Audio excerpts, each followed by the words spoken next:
Yo, what's going on, snipers, and welcome back to our Edmonton Oilers Throwback 2010 franchise mode here in NHL 25. So, last episode, if you did not catch it, we had the first round of the playoffs against the Colorado Avalanche. Unfortunately, we lost that series because Colorado was pretty damn deep of a team. I think we obviously still had an okay run this season, but obviously we're hoping to build upon these years and eventually get back to another Stanley Cup Finals area, like conference finals and above if possible, this upcoming season. But you can see that series with Colorado very back and forth all the way till the end. As you can see, we lost the first game 5-3, then won 4-1, then lost 4-1, then won 2-1 in overtime, then lost 3-2. Then won 5-2 and then lost 4-1. So a lot of inconsistencies in that playoffs, but like I said, Colorado was a really good team, so it made sense that we would lose to them. It's just unfortunate that had to happen in the first round of the playoffs. Like, if that was the second or third round, maybe I would be okay with it, but I definitely think this team, even though we're young, I think we need to find a way to start maybe taking that next step, which hopefully will be in next season. Now, we are still super young on paper, so I'm not too worried, but obviously I'm hoping that we could still get a Stanley Cup done in the series before obviously NHL 26 arrives, just because we don't have a lot of time before that. So hopefully we could find ourselves in a good playoff spot in the upcoming season. But with that said, let's get in your guys' comments, see what you guys have to say about last episode, and then we will get into the draft and Resign stage and see what we end up doing in terms of keeping this team together. So the first and only comment is from Samartaku, who says, I would say it shows your defense as a weakness because you don't have a true top 2 superstar in that position. Gus and Datsu could both walk to free agency, which would give Marcoux an opportunity to play in the top 6. He could be a second-line center while Brock moves to the wing.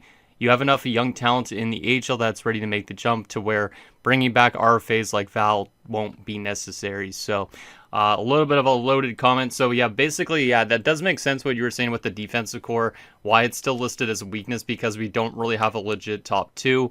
If we look through our defensemen right now, our best defenseman, which is Falk, is just a top 4. So it would be nice at some point if we could have like an elite defenseman. Obviously, we'd have to probably look more into the veteran status of finding defensemen in order to get one in. So we'll see what we end up doing with the defensive core. Obviously, there is way too many defensemen still at the moment, so I could probably let go of some of the guys in the AHL or find some new replacements or something like that at some point. But obviously hoping that some of these defensemen like Mackey, who has low lead potential, maybe he could get a huge jump, just so that way we at least have a guy that might be a top 2 at some point in time. If not, like I said, maybe a veteran defenseman, something this team needs to look into, which we obviously, if we don't do good this upcoming season, like we don't get very far, maybe that's the time that we would obviously look for a veteran, or we could look for a veteran as early as next episode. But obviously I'm not too sure on exactly who I would want in that type of situation. I know Shea Weber was brought in up a few years ago or a few seasons ago, and we didn't end up bringing him in, but somebody like that might not be a bad idea at this point in time. He was also mentioning about letting go of Nyquist and also Datsyuk so we could get Marcoux into the top 6. I think that's a fantastic idea as well, just because obviously Marcoux, he did have a really good season, and he's still actually on the development too, which is insane. Obviously, we signed him to a really good contract a few years ago, and he's been getting really good, so he's actually pretty much a top 6 forward at this point in time. He didn't have a great playoffs, obviously, but getting him into the top 6, I think might be better for him, because that third line seems to be a little bit problematic as of late. So we will hopefully get him into a second line center spot. We can move Brock Nelson to the left wing, which means letting go of guys like Datsyuk is not a hugely bad problem. Also, Gustav Nyquist is a tough one to kind of let go of, but obviously we would have to pay him probably too much. He was really good this season, but obviously once again, just to get Marcoux into the top 6, I think it makes sense for us to let go of Gus. So he'll probably have to find a long-term contract somewhere else. Just because I don't think we're willing to pay him that type of money, especially when we have other guys that could potentially replace him anyways in the minors in the next few seasons. So yeah, with that said, I think we're ready to hop into this draft. I honestly don't really know what we need in terms of prospects, because like obviously we are looking through this in the last episode. We don't really have a weakness in terms of prospects, I would say. Maybe in goaltending, but obviously we have McClement, who's going to be taking over that backup role from Vasi. We have a lot of elite goalies, so I don't really know if there's any prospects that we drastically need in each position, but we might honestly just go for best player available, that type of thing, just because there's not really much on this team that needs to improve, honestly, going into the future seasons right now, or for the future of this team in general. So with that said, I think we're ready to hop into this draft and just take what we can. Also, if I sound a little bit different, it's because I just literally got back from the dentist and half of my mouth, like in this side, is still kind of like frozen. So I feel kind of a bit strange talking right now. So hopefully I am not sounding like a friggin' weird ass like person with half of a face or something like that. But with that said, let's get in and see what we're able to snag up here. I don't know if we should try and trade away the rights for some of the RFAs. Since like we won't be bringing back like guys like Val to this team, we could probably see if we could trade his rights, because he does have a little chunk of value. He actually went up to low lead potential, which is kind of weird because I think he was maybe only medium 6 before. But if I add somebody like him to a trade, who else is somebody that I was thinking of flipping? Sven Berchi's a pending UFA. I don't think I could really get much for him. Brock McGinn's a pending RFA, I think. We could always throw Brock McGinn into this type of deal too, but maybe not. And signers, we're going to let go of Datsuk regardless. Boone Jenner's a pending RFA. He could be a 4th-line center still next season, I think. But there's also guys like Lowry and Schultz and all that. Let's just try and see if we could trade away the rights, at least to Nikushkin, because we know we're not going to re-sign him. So we could barely get anything, it looks like, just based on this first trade offer alone. A 6 and a 7 from Anaheim. Yeah, it's not really too much, and I don't really need the draft picks. There is some defensive prospects, but they're not great ones. Some medium top 9s might not be bad. A 4th rounder and a Zach Stanford. All right. Yeah, I honestly don't think I really need the prospects or the picks. So we might just honestly let him walk to free agency rather than trading him. Fringe starter goalie, don't need him, especially considering he's under contract. Yeah, I'm not really seeing anything here. A 3rd and a bottom 6 forward prospect. That's actually not that bad to get a 3rd. But obviously Philadelphia is a good team at this point. They just won the Stanley Cup, I think it was, over Columbus. So it's not like it's going to be a hugely early pick.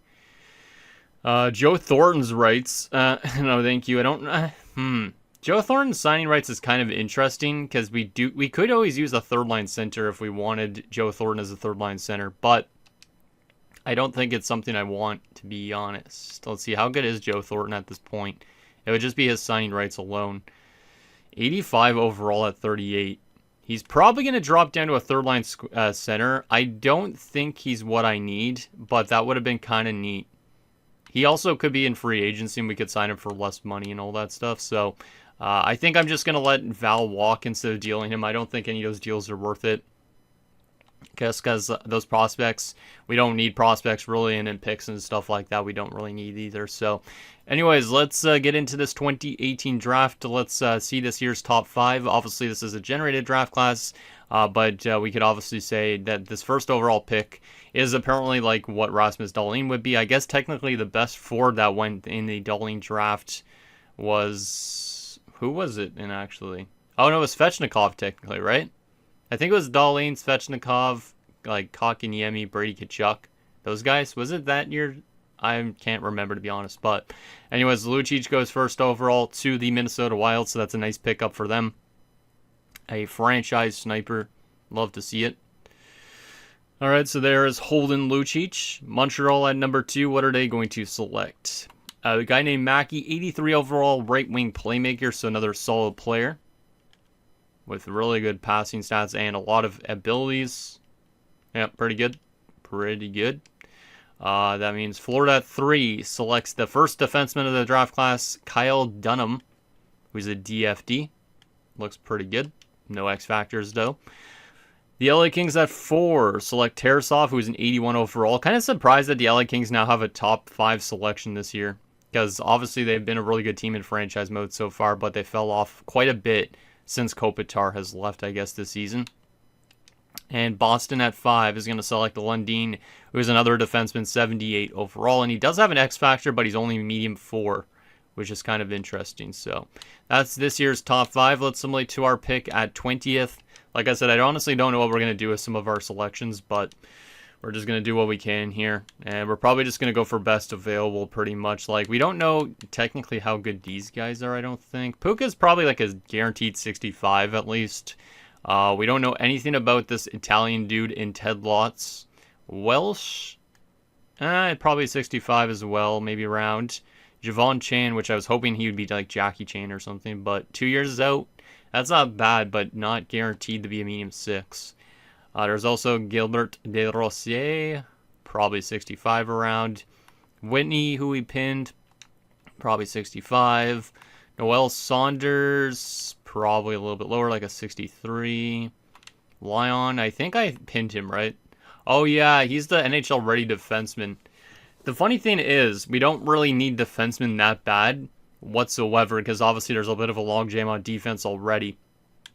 But if I bring in Lyon, there's more internal competition. But I don't think it's a bad thing to fully have internal competition. Since he's the best player in this draft class that's here right now, I think we might as well take him. And he might be trade bait. Somebody else might be getting dealt. But Lyon could probably play in the AHL maybe all next season as an NHL ready defenseman. So I don't think it's a terrible thing. Let's just go with the defenseman, even though, like I said, there is kind of too many cooks in the kitchen on that defensive core. And Lyon's a 79 overall, so that does make a lot more competition with this young defensive core. 17 years of age, two-way defenseman, looking pretty damn good. So he's already listed as a top 6, so he could play in our lineup next season. He could play in the AHL next season if we really want to. Or he could be, like I said, one of those players that we use as trade bait to get ourselves an elite defenseman if we want to. Something like that. But that's still a nice selection. Obviously, it's just something that we probably really didn't need, but I decided to address it anyways. All right, let's simulate to our next pick at 50th overall. I think we had 2 second-rounders and multiple thirds? I don't remember. Honestly, might trade away a lot of our picks depending on what there is available to us. Jace Parse, probably not very good. Sexsmith is a guaranteed medium 9. Is there anybody that had pins still in this draft class? Oh, there's Hugh Way. I don't know for sure if he's a low lead or not. How many picks do I have after this? I feel like I have multiple still. Oh yeah, we have 4 third-round picks. I honestly might trade away most of the third-rounders and beyond as well. Like maybe I'll take a good chunk of our third-rounders, but like those 4th-rounders, the 5th, 6th, and the 7th, like we could probably flip those away for future years. So let's make a selection here in the second round. I honestly don't know what I want to go with because we do have another pick in this round still, I think, too. Actually, no, we don't. No, we don't. This is our only pick of this round. Oh, man. It's kind of weird recording after coming back from the dentist because I had all this stuff like poked into my mouth just to get like a filling replaced. And now talking just seems really strange. It's too bad not my entire mouth is frozen because that would have been kind of funny for a video. This guy actually might not be that bad. 65 overall, maybe around. Yeah, you know what? Let's go with Ashton Oberline. He looks the most decent player out of the bunch. And he's a low top 6, but he is right around the overall I was expecting. 64. Was hoping he'd be like a low lead 64 or around, but at least this is not a bad selection. He could definitely develop. Maybe become a best in AHL top 6, or worst, I should say, in AHL top 6. Maybe NHL-wise, he becomes more of a third-line guy, but let's hope he develops into being something for our team. All right, we have our third-rounders now, and then I think we'll probably trade away a lot of our other selections in this class. I think I'm already going to go off the board and just go for Daniel Heway here, because I have a feeling he is a low leap, but maybe he's a low 6 or something instead, but let's just give a chance on Heway. And he's a low top 6 as well. 64 overall, just like that other low top 6, but he's a grinder. So that's kind of an interesting one. Might be more of a bottom 6 player at best, but I will still take it. Just this draft class definitely isn't one of the strongest ones out there. All right, Ricky Tuzolino. What a name. Probably another low 6, though. Let's see. Looking for potential steals. A goalie prospect. We don't really need goalie prospects that drastically with how many elite ones we have, but maybe it's okay to take another just for the value purposes. So let's go for Timo Timonen, just because he's got a cool name too. It's almost like calling him John Johnson or something like that. But Timo Timonen, welcome aboard. And he's a guaranteed medium elite goalie. I kind of figured like that. We already have a lot of medium elite goalie prospects, but if some of them don't pan out, at least we have kind of insurance. So I don't mind taking elite goalies just for the value or for in case one of the guys on our team doesn't really work out. All right, our last selection, because I think I'm going to probably trade away a lot of the other selections. Who do I want to go for? There is Nicholas Backer. Doesn't look the greatest. There's also this guy who could be low elite. Laurent Perez, or Perry, or whatever you want to call him. Might try to take a chance on Paris or Perry. There's also Bradley, who's a defenseman, Elijah Bradley. He's looking like 5 years out, so he could be a low overall medium only, but not guaranteed. There's also the Alexander Ovechkin defenseman, who actually looks maybe decent. He is 19 years old, but let's take a chance on Alexander Ovechkin just because you kind of need to have an Ovechkin on defense. And low 465. I mean, I have seen low 4s pan out, so I'm not going to say that's a terrible pick, but he is 19 already, so is he going to develop? I don't know, but he could become maybe a decent AHL defenseman. All right, I think we're going to trade away the rest of our picks here just because this draft class, to me, is not really screaming, hey, we need to select everything. We do have another third round technically, so I might as well use that first and then trade away the other picks, but yeah, I don't really know if we're going to need any of these prospects that we're taking anyways. A third rounder for a fifth and Braden Coburn's rights. I don't need Braden Coburn. He's not that top 2 defenseman that I would want to bring in if I was to bring in a veteran top 2. I think we'll probably look into trades for a defenseman next episode if we want to upgrade our defensive core already. Who do I want to take a chance on here? Maybe Angelo Benson. 20 years old. Probably has a good starting overall, but that's kind of a risk taking a 20-year-old. But you know what? For the risk, let's just take him anyways. I don't really care at this point. Medium top 9, 63 overall at 20. Not very good. Does have a potential to make the NHL, but at his age, I'm not too sold. All right, let's go find trade and see if we can get rid of these other picks here. Just because it's kind of pointless to have all these picks in a class like this. Nothing found on an open block. Are you kidding me? There's got to be a team that would take all these picks for like a third rounder in the future, right? I would assume, because I think last year we made a trade like that too, where we just traded a lot of our picks for updated ones or something like that, or future years, I should say. Let's add you. Boom. Okay, so, and I'm as interested in all of them. Pretty much every team should have interest in all of them. Let's go to Buffalo, just because Buffalo always has, I think usually Buffalo's not very good. We'll take in our third round pick for it. I know I could technically get a second, but I don't really care about these picks. Just give me a third Buffalo. There you go. Enjoy all those extra picks. We don't need them. And enjoy the prospects that you'll be selecting with them, because they're probably not going to be very good. All right, so that's our draft. I would say an okay draft, but obviously not a crazy draft. Like, Lyon's going to be really good. At least he only has top 4 potential, but he's definitely one of these guys that can compete for a roster spot next season. Then you got guys like Odeline, Hue, Ovechkin, Benson, who might not make it. Timonen has elite potential, so there's a good chance he will make it, or he'll get dealt before he debuts with this organization. So that's our 2018 draft. I meant to actually do a comparison and see who actually won in those spots, but I completely forgot. But that's all right, I guess. Okay, let's advance, and we'll go to this Resign stage here. And first and foremost, got to re-sign ourselves our associate coach. I think our coaching staff is still good, but maybe that's an area we could look to upgrade potentially if we want to this offseason, just because we have to have more playoff success soon, or else we might not win a cup before the series ends. So, like, the only series I've actually won a Stanley Cup in so far has been the Albuquerque series, just because that Islanders series has just been pretty damn tough, man. I don't understand why I haven't won a cup in that series yet, but if Edmonton could win a cup before them, that'd be absolutely funny. Absolutely funny. Okay, any more scouts to get back? Bill. It's funny how we have a scout named Bell and a scout named Belmar. Anybody else? Sawchuk? No. Komisarek? Nope. Denisov? Nope. Callahan? No. Moroza? No. Telkvist? No. Bolt? No. Tuomainen? No. And that's it. Okay, perfect.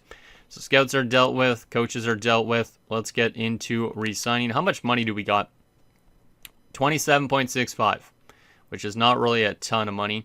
I'm already going to sign Lyon to his ELC. He will either play in the AHL or NHL next season, or like I said, maybe we find a way to deal him already, but I don't think I want to do that. There is this top 6 forward prospect who's 71 at 21 all of a sudden, was a former second rounder. He's got 89 passing, but his offensive awareness is atrocious. But he is probably AHL eligible, so we are going to sign this guy. Might as well give him an ELC. Cool's pretty good too, 69 at 20. Maybe we have some new faces jump into the AHL right this season. I might wait on some of these guys just to play it safe, just because I want to make sure we have the right contract room.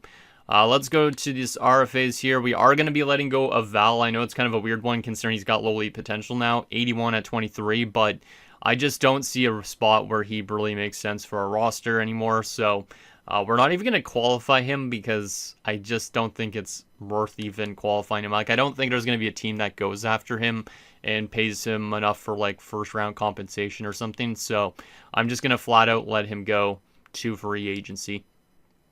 All right, let's go to the bottom of the RFAs. We should probably free up some roster room in the AHL, so I am going to let go of a couple other RFAs in the AHL, like Legwand and probably Dolan as well. There's just a lot of players in that minor league team, so got to free up some room a little bit. All right, so Brock McGinn wants a two-way deal. We could just give him that. That's easy for me. Rodriguez, what do you want? A one-way deal at $550. You know what? We're just going to already give him it. We don't even need to qualify him. I don't know if he's going to be NHL or he's going to be traded or what. Mackey wants a 2-year deal at 1.2. That's very cheap. To me, I could easily do something like that. He would be a UFA at the end of those 2 years, though, which is a bit of a risk. But since we have so many defensive prospects, I probably don't care if he is going to be a penny UFA at the end of that 2 years. Holden, I could qualify for now. I don't even know if I want Holden next season. Like, Holden's definitely a guy we could just drop to free agency too. But maybe he has a little bit more value than Val did. So, Metropoli, what are you wanting? 2 years at $13.75. You know what? A nice little trial run contract is not a bad option for you at your age. So let's give you $12.50. I'm fine with that. We have the cap space. Boone Jenner, last year of his RFA status, I believe, he wants 1.4.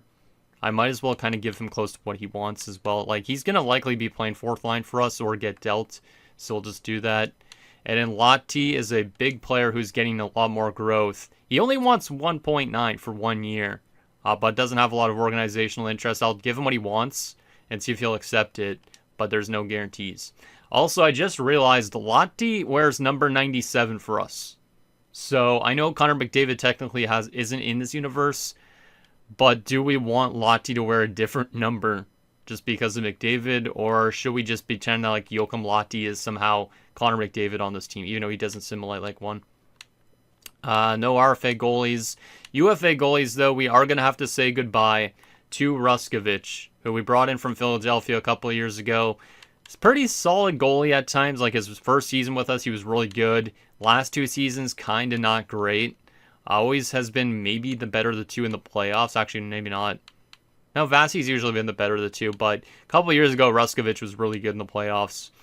But unfortunately, we're going to have to let him walk just because we do have our young goalie McClement ready to take his job. So best of luck to Ruskovich. Hopefully he finds a contract somewhere and gets to play actually in the NHL. And we will be signing Samson for the minors. So we'll sign him. And that's all good and ready to go. We are going to say goodbye to Pavel Datsyuk here. Pavel Datsyuk obviously barely any time with this team. We traded for him, 8 points in 18 games. And then was abysmal in the playoffs, especially defensively. But we're going to have to say goodbye to him, and maybe he has a good chance to win a Stanley Cup somewhere else, or maybe we'll have a better chance without him. But best of luck to Pavel. I think we're also going to let go of Sven Baertschi, potentially, because he's like a depth forward anyways. We could look and see if there's any other options out there. So I'm going to let go of Baertschi for now. We could always bring him back. Same goes with Schultz. I'm going to try and clean house a little bit so that way we don't have like way too many contracts and stuff like that. I am going to also let go of Nick Spaulding. And then we are going to probably let go of Safronov. I would like to bring Safronov back as a depth defenseman, but there's a lot of guys in the AHL that are all competing for that roster spot. And he hasn't really gotten to play much over the last few years. So I think we're going to let go of Safronov for now, but there's a good chance if we need a depth defenseman, we could always call him and get him back. All right. We are going to say goodbye to Gustav Nyquist as well, or Gustav. We just don't have the room here, I don't think. And he's going to get too costly, probably. Like, how much is he wanting right now? Yeah, it's not terrible, but he does not have a huge organizational interest. Like Senator Talk was mentioning, though, there's a good chance that we will be playing Brock Nelson on that second line left wing spot next to Marcoux and such. So In order to get Marku into that top 6, we have to make a tough decision. So let's salute to Gus. Thank you for your time here, man. I don't remember. Did we draft him or traded for him? I think we traded for him, right? It says he was undrafted, but yeah, so he must definitely like a prospect of another team, right? He was prospect of Detroit in the beginning, right? Yeah. So we traded with Detroit in the beginning. I don't remember who we gave up to Detroit, but anyways, best of luck to Gus in free agency. Go get that bag, man. Okay, so we're going to sign Jackman, who also has some good potential for the AHL. Lainen's a 70 at 20. That's just pretty solid for medium 6. However, we have so many defensive prospects. Like, do I need to sign this guy? I'm not going to sign Houghton, even though I like that last name because of the Islander series. He is an OFD as well, but there's just too many defensemen in that minor league team. We need to free up some roster space a bit. I think I will sign Lightning just in case, just because he is a 70. We will be signing Bork, of course, with that lowly potential. As for these other guys, we are probably... medium 6. 67 is pretty low for a 20-year-old medium 6. He was a second rounder. It's tough to let go of a good prospect with good potential, but even like this medium 4 as well, he was a second rounder too, but he's only 20 years old, or he's already 20 years old, I should say, and he's only a 66. So I know these guys are good potential, but I just don't think there's any room for them in our AHL team. So we are going to let those guys go sign with other teams. Maybe they'll become good, but I don't see it really at this point. This guy also is another kind of one player that I would probably let go of just because I know he has low lead potential, but 64 at 21 is kind of low. He probably will still develop into being like a fourth line guy for some team, but I am going to let him walk as well. I know it's kind of weird letting him go of a lot of good prospects, but to be honest, I don't think it makes much sense to sign those guys. Which means there is more room probably in the AHL for some unsigned prospects, but I don't know if we should be signing these guys, so I'll probably wait and see what you guys think about that. So we'll wait on that. Let's advance today and see if we get our RFAs back that we offered to. But, yeah, we should have a good chunk of cap space this offseason, so... Yeah, Holden's the only RFA he might actually even accept before the free agency portion. So that's all already dealt with, which is fantastic. We have a lot of money to spend too, which means we might be able to put our name into the hat for any big name free agent if there's any out there. So looks like we're getting some of our scouts back, which is of course good. Kind of curious on who's going to be available in free agency this offseason. Hopefully there's some pretty decent names. Holden already accepted the qualifying offer too, so we literally have everybody back already, which is kind of nice. But do we need everybody back? I'm not too sure. We are definitely going to have to think about making some trades next episode though, so I'm going to need your guys' opinions on all this. But first and foremost, goaltending situation looks fine. Don't need any goalies. We have both two AHL goalies that are elite potential, and we also have our NHL goalies like Fassi and McClement. Defensively, we have a huge logjam, to say the least. Full, Kalinka, Zherdev, Moss, Metropolit, Lyon, Mackey, Pareko, Rodriguez, all fighting for 6 roster spots. We do need still a depth defenseman. There's also Tremblay also kind of fighting for that roster spot too. Yeah, so there's actually, how many defensemen is that? 2, 4, 6, 8, 9, 10 defensemen fighting for 6 spots. And then that means the other ones will all have to be either dealt. Yeah, probably dealt, because we have a lot of AHL defensemen too. So probably we'll have to think about trading a good chunk of these guys. I'm just not too sure who I would want to trade. Oh my god, that's a lot more defensemen than I expected. Because, like, obviously a lot of these guys are better, but there's a lot of 79 overalls in specific. These 4 guys are all fighting for a top 6 spot on this team. So, and there's also Tremblay, who could be NHL ready at the start of the season. There's even a chance that Ma or Cece could jump up too. So, yeah, I'm not too sure on who I would trade away. Let me show you guys what their individual attributes are looking like, because if you look at their defensive awareness and stuff like that, you can maybe understand if one of these players is better to trade away than the others. But our defensive core definitely will probably be going through some changes before the season actually starts. A lot of these guys were first round picks and stuff of ours. I'm just not too sure on who we want to part ways with. And like I said, Tremblay should be probably in the NHL too. He was a first round pick. He's 22 already as well, so I would probably like to play him, but he's not really developing as much as I was hoping for. So maybe he's one of those ones that go on the block. But yeah, we definitely don't really need a defenseman other than a depth one once we decide to move out a bunch of guys. From a forward perspective, we got 1, 2, 3, 4, 5, 6, 7, 8, 9, 10, 11. We don't really need centers for sure, because Cameron or McKinnon will be the first line center. Probably Cameron would be the first line center. Marcoux second. Brock's playing the wing. Boone would probably be a third or fourth line center. Lowry could probably play the other center spot. So if we're really bringing in anything for the forward perspective in free agency, it would probably have to be a winger. But aside from that, we don't need any defensemen.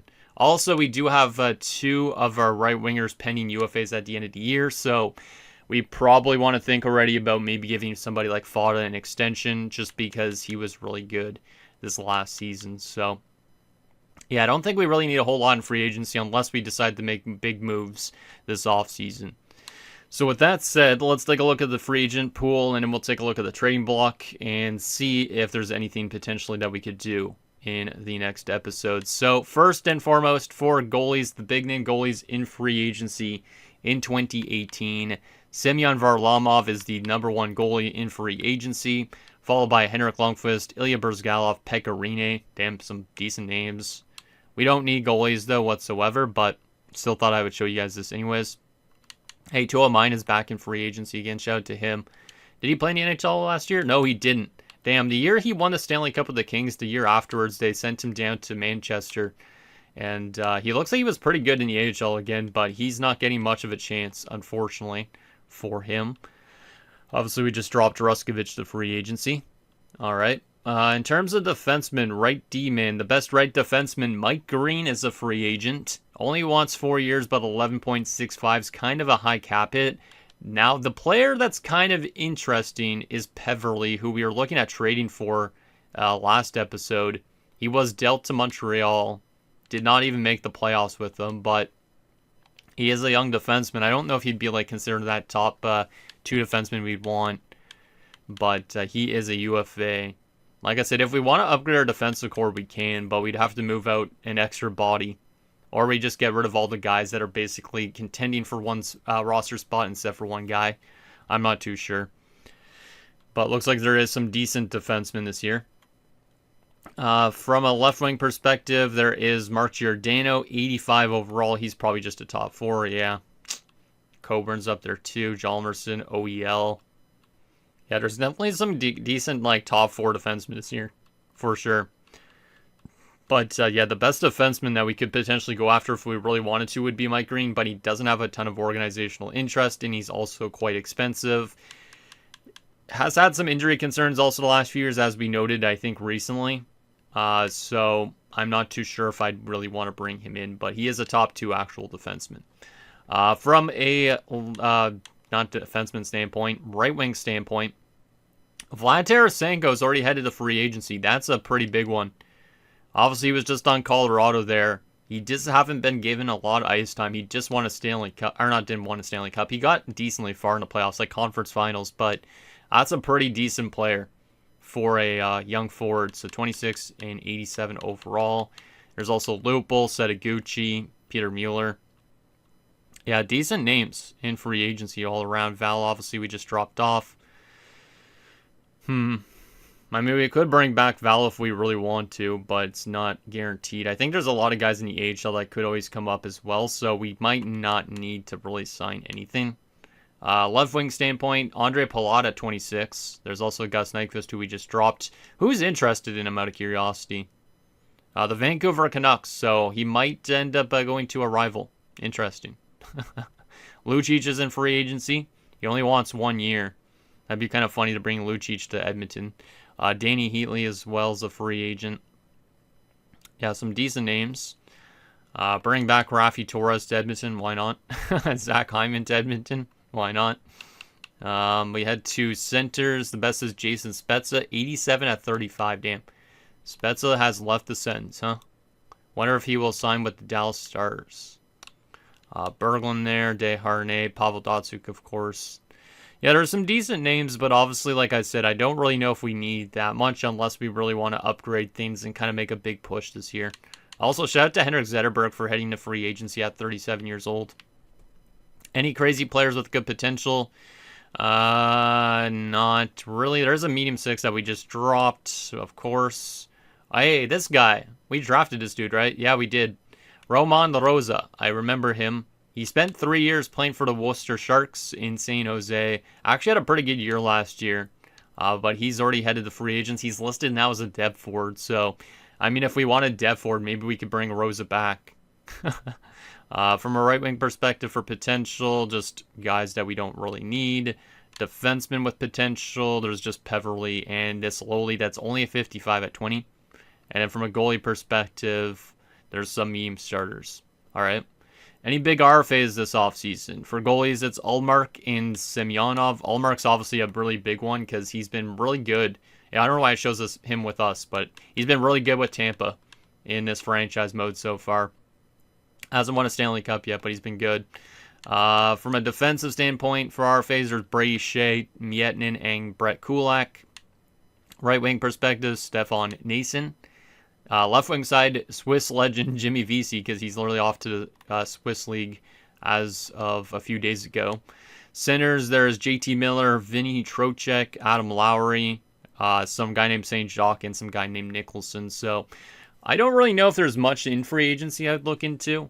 Like I said, if we wanted to really get a top 2 defenseman, Mike Green's there, but I don't think he's what I want on this defensive core. And I know that in real life, didn't he play in Edmonton? No, he was in Detroit. I don't know if he played for the Oilers. I can't remember. I vaguely remember him as an Oiler, but maybe that was just me thinking that. I honestly don't even know. Also, it's probably just because I just had a dentist appointment that I feel like all loopy and can't remember shit. But anyways, aside from that, let's take a look at the available players on the block, just in case there's a name out there that we could trade for instead of signing. Like I said, we have a lot of cap space. So the best defenseman on the block is Toby Enstrom. He is a top 4 defenseman, very good offensively, but it looks like from my perspective that he wouldn't want to come to our team. I don't think. But he is a good two-way defenseman, does pick up a lot of points, would run a power play, but I think he has us on his list that he wouldn't come to. Boston has nothing. Buffalo has Tyler Myers at 28. Tyler Myers is not really what I'm looking for either. Doesn't really pick up a lot of points, and obviously in real life, a plug on defense. Jay McClement, Eric Fair, Jeff Tambellini. There is Jack Hillen. He's definitely not a top 2 defenseman. Carolina's got nothing. Chicago's got some defenders. Pitkinen, Oduya, McDonald, Gunnarsson, and Bortuzzo. Pretty much those guys are all top 6s except for Pitkinen. Now, Pitkinen can pick up points, which is a nice thing, but I don't really know if we need offense from the back end or just defense. Colorado's got James Wisniewski and Christian Ehrhoff on the block. How does Christian Ehrhoff simulate? This season in Colorado, he didn't simulate that good, but he didn't probably get a lot of ice time. But he is a good defenseman, kind of. Darling and Santorelli, Columbus, my boy Cam Atkinson still on the block. I mean, if we really want to bring in another forward, we could still bring in Cam Atkinson. He did just have a 60-point season, 26 goals. And really good for the Blue Jackets in the playoff run up in when they faced the Philadelphia Flyers in the Cup Finals. There is Brule, who used to play with us already, Vermette. We don't really need that forwards, though. I want to find a top 2 defenseman, kind of like Shea Weber was a few years ago. Tom Gilbert, some good forwards, but I'm not bringing in like guys like Louis Eriksson at this point. Detroit has Val Filppula on the block as an 88. That's a pretty big player. Jack Johnson is an 85. Not as offensive as we were hoping for, but he is okay. How's his plus minus, actually? I didn't take a look at that. Plus 16. That's kind of surprising, but he has had some bad defensive seasons as of late. Somehow his defensive awareness went up to an 89. Carl's on the block, which is not bad either, but like I said, it would probably be a top 2 defenseman we'd want, not a top 4. Sabinic McCulloch. So it has Pellick on the block, Franson, Barker. Like, there's definitely top 4 defenders out there, but is that what we want, or do we just need a generic veteran defenseman? Or do we just not even want a defenseman and just want to trade away the guys that we have excess of and just play that young defensive core again? Because we could always do that. Ottawa has a goalie on the block in Blunden. Chan. That's the guy that just got drafted that I was mentioning. I was hoping it was Jackie Chan. Philadelphia, who just won the Stanley Cup, has a medium elite prospect on the block as a left-wing power forward. That's kind of interesting, but I know we do have guys in the minors that could be making it instead. So, just had a really good rookie year in the AHL is Russ Ryopel, former 12th overall pick. That guy's kind of intriguing, but he's got probably more value than I'd want. But that's kind of interesting. Aside from that, the Phoenix Coyotes have Boychuk, Booth, Biddington on the block. Not really any defensemen, of course. Pittsburgh has nothing. San Jose has Markenberg Vlasic on the block. I mean, that's not bad. He's not a top 2, though. Definitely a top 4. Does pick up around 20 to 30 points. Has San Jose won a cup? I don't think so, right? No. Vlasic's kind of intriguing, but I'm not sure if I want him. St. Louis has David Backes on the block as a 90 overall. That's a pretty substantial player to be on the block. Did only just have 66 points, though, but he is a high overall. Was over a point per game in the playoffs last time he played. Damn. Shout out to David Backes. Glenn Cross and Bork also on the block.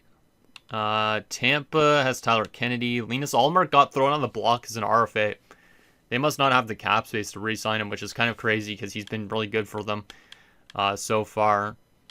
Toronto has Stemniak, Pominville, Hansen on the block. Vancouver has nothing. Washington has just prospects. So if I'm being honest, I don't think I saw really somebody out there that is a top 2 that I'd want. I could also, I guess, search here, like not in a find trade option, just go to player search and just look at all the top 2 listed defensemen out there and see if there's anybody that would have like 1 year left. So let's take a look at that just to see if there's any options that maybe could be on the block at the trade deadline around. But we are going to need more cap hit, I think, because I think we're below the cap right now. So in terms of years left here, John Carlson has 1 year left with no extension in place. Duncan Keith, and there's also Ryan Suter. So those are the only guys with 1 year left on their contracts that are listed as a top 2. I don't think Washington would want to make a trade, either would Chicago. Ryan Suter's on Tampa. I don't remember how good Tampa has been as of late, but these 3 guys probably all wouldn't really be on the trading block, I don't think. But they're definitely somebody we could look into, but I feel like they'd probably cost us way too much. So like if I went to find trade, for instance, and just went to Washington, I bet the trade value for John Carlson is way too high. Yeah, it's very high. Like, it would literally cost us way more than we have, even.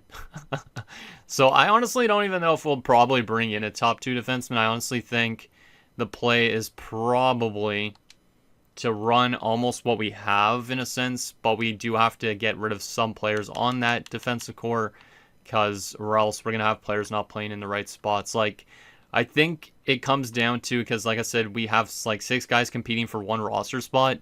I think we have to think between Lyon, which, like I think I said, we could probably play him in the AHL next year. I think I could still do that just because he is a rookie. But I would still have to decide between who should play that top 6 spot, like Parayko, Mackey, Rodriguez, Tremblay. And then even guys down here that have potential, like Mon Jackman, could jump. But yeah, we need to think about who should be taking that top 6 roster spot. I think Lyon I'll play in the AHL next year. We don't need to worry about him since we just drafted him, but definitely have to think between Parayko, Mackey, Rodriguez, and Tremblay. That's, I think, our biggest question. And then, like, forward-wise, like I said, we probably don't really need to bring in stuff. I guess technically there's also guys like Alta who might make the jump next season, so I think forward-wise we might be fine. We could use, like, Shaw's depth if we want to. Maybe find 1 more depth forward would be okay, but I don't think we really need to sign anything. We are quite below the cap floor, as you can see in the far left. So we might need to sign somebody to like a bad contract again, which kind of sucks, but that'll help us make us cap compliant. So I don't think there's much to do in next episode except for that defensive adjustment. And obviously I'm kind of curious on where players are going to be signing in free agency. So with that said, that's going to do it, guys, for this episode of Edmonton Oilers Throwback 2010 Franchise Mode. So in next episode, we will take it to free agency. We'll see if we end up signing anything really out there or trading for anything really out there. But obviously, we need to find ways to get rid of some of those defensemen, clear up some roster space, and I think our team should be pretty good again next season. We could look into it, like I said, adjusting coaches as well if we really want to, but it's probably not something that's absolutely necessary. But it's definitely something we could explore. So anything down below, and I'll see you guys next time.